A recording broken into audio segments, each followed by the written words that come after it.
जोंनि थांखिया जाहैबाय बर'लेण्ड आरो बर' जाति हिसाबै बयबो थांनानै थालांनांगौनि थाखायसो जोङो नांदोंमोन। नंखाय बे बिटिआरनि थाखाय जोंबो जेन'बा जोंबो हमजानानै दिनै हा हु फाननाङामोन। सिगांनो निउस पर्टेल नायगिरि साफ्रोमबो रायजो राजाफोरनिसिम आंनि गोसो गोरबोनिफ्राय गोजोननायखौ आं बावहरग्रोबाय।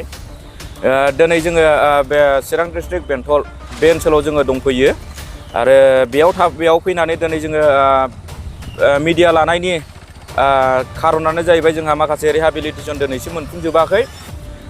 रिहाबिलिटेसनखौ होनो होननानै बुंबाय थायो, दिनैसिम होफुङाखै। रिहाबिलिटेसन मोननांगौ एनडिबिआ बुहुद दङ आरो बेजों लोगोसे केसखौ उइथड्र खालामनानै होआखै।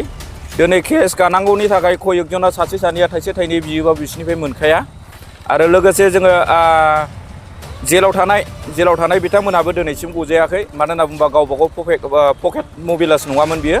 हारिनि जाथिनि थाखाय मोनसे बर'लेण्ड आन्दालन खालामनायनि थाखाय गासिबो खस्थ'खौ मोनजोबदों। बे हिसाबैनो जोङो गासैखौबो मावफुंजानायखौ लुगैयो आरो बेजों लोगोसे दिनै जेन'बा मार्टार्स फेमिलि होननानै बुङो एकेसिया, जायखौ होननानै बुङो बर' जाथि बा बर'लेण्डनि थाखाय नांबोनानै दिनै बिथांमोना मुंख्लं जालांबाय आरो बिनि मुंख्लं जालांखांनायनि उनावहाय दिनैहाय एकेसिया होननानै बुङो। बे एकेसियानि मिनिङानो जाहैबाय बिमा बिफाया खस्थ' खालामनानै गावबा गाव फिसाखौ खांनायजों लोगोसे गावबा गावनि फिसानि सायाव बयहाबो मिजिं थायो बा थांखि थायोमोन बा टारगेट थायोमोन। बेजों लोगोसेनो दिनै फिसाया थैलांदोंब्लाबो दिनै बे एकेसियाखौ मोनोबा हयथ' बिमा बिफाया बोराय बुरिबाबो दिनै जेन'बा बोराय बुरि लांनायजों लोगोसे दिनै फिसानि जेन'बा माबा मोनसे नेरसोनखौ लुगैयो, दिनै बेखौबो मावफुंनो हायाखै। बेखायनो जोङो गोथौयै गभर्नमेन्टनिसिम दिखार नांनानै दुखु मोननानै जोङो दिनै बारे बार मिडिया लाबाय थानाय जादों। बेजों लोगोसे आं बुंबावगोन, मानो होनना बुंबा एनडिबिखौ फुथुला खालामदों। फुथुलानि मिनिङा मा? बयबो बुङो फुथुला होननानै, नाथाय जोंहा फुथुला जाबाय एनडिबि हिसाबै, नाथाय गावस्रा दखानदार जाबाय। दखानदारासो फुथुलाखौ फानगोन, नाथाय फुथुलाखौ फाननायजों लोगोसे सोर बायगोन फुथुलाखौ सासे गथ' गोरलैजों गेलेहोनो थाखायसो बायो। दिनै एसेबां गिदिर मोनसे संगठन, मोनसे एनडिबि आफादखौ थगायनानै दिनै एकर्ड खालामहोनानै दिनै एनडिबिखौ बे गथ' गोरलैजों गेलेग्रा फुथुलाजों समान रुजुनानै लानाया बिराद गोरोन्थि बिसिना। बेखायनो जों सोंखारिबाय थागोन आरो मानसिफोरनि सिगाङाव बेखौनो जों मबिलाइज खालामबाय थागोन। मानो होनना बुङोबा जोंनि मेन थांखिया जाहैबाय जोंना बिटिआर नङामोन। जोंनि थांखिया जाहैबाय बर'लेण्ड आरो बर' जाति हिसाबै बयबो थांनानै थालांनांगौनि थाखायसो जोङो नांदोंमोन। नंखाय बे बिटिआरनि थाखाय जोंबो हमजानानै दिनै हा हु फाननाङामोन।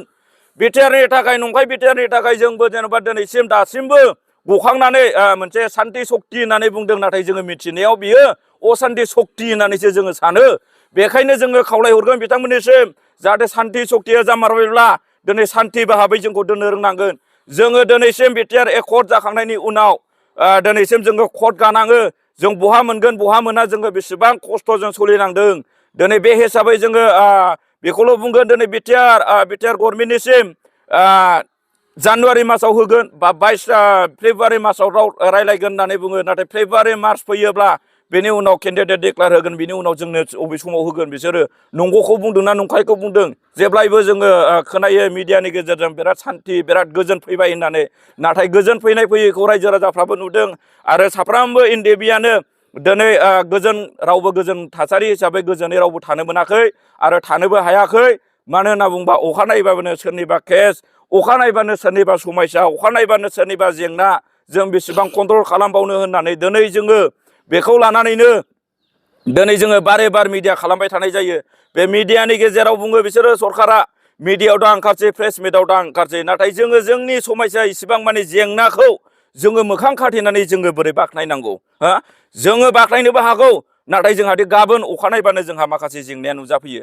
जोंहा कर्टआव थांनाय, अबेबा केस मारिनाय, अबेबा उमुगाव थांनाय, जानाय लोंनाय थासारि समस्या, जों बेखौ जेरै फुटबल बादि जों जोगारनांगौ। आङो फुटबल साननानै जोगार हरनोसै हाग्रायाव, नाथाय बे बलखौथ' आंनि होननानै साफ्रोमबो न' खाथि खालाना सिनायजोबो, मिथिजोबो, बे बलखौथ' आंनो खनखांनानै होफैगोन ना।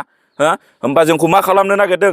बेखायनो जोङो लुगैयो सरकारनिसिम, मोजां मावनो हायोबा मावथोंसै, जोङो मोजां मावोबा गोजोननाय होगोन।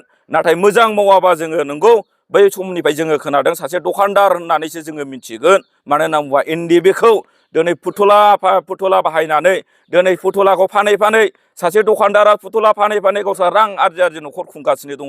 नाथाय बै फुथुला हिसाबै फुथुलाया मानसिसो जोङो, खिन्थु जों फुथुला नङा। नाथाय जों माजों सोलिगोन? मा सिन्था खालामदों नोंथांमोना फैनाय समाव जुदि मोनाबा नोंथांमोननि सुबिदाखौ?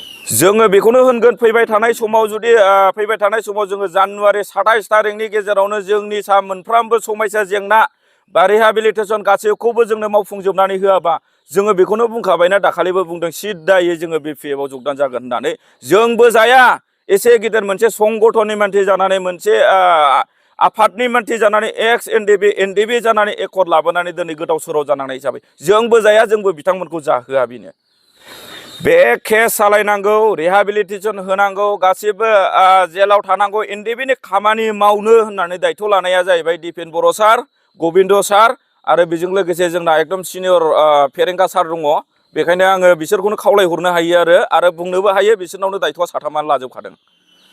बिथांमोना मा बुंदों जे केसनि बेलायाव? बिथांमोना राजनितिक बाहाबै बेखौल' बुङो मानो होनना बुंबा ओरैबारै स्लेब बेखौनो माने दानखे माने फोजोबनो नागिरो गासिखौबो बुरखाय नेनानै थाहोनानै फैबाय थानाय समावबो भटखौ जोंनिफ्राय मोनजोबो बेखौ लाबालब खालामगासिनो दङ।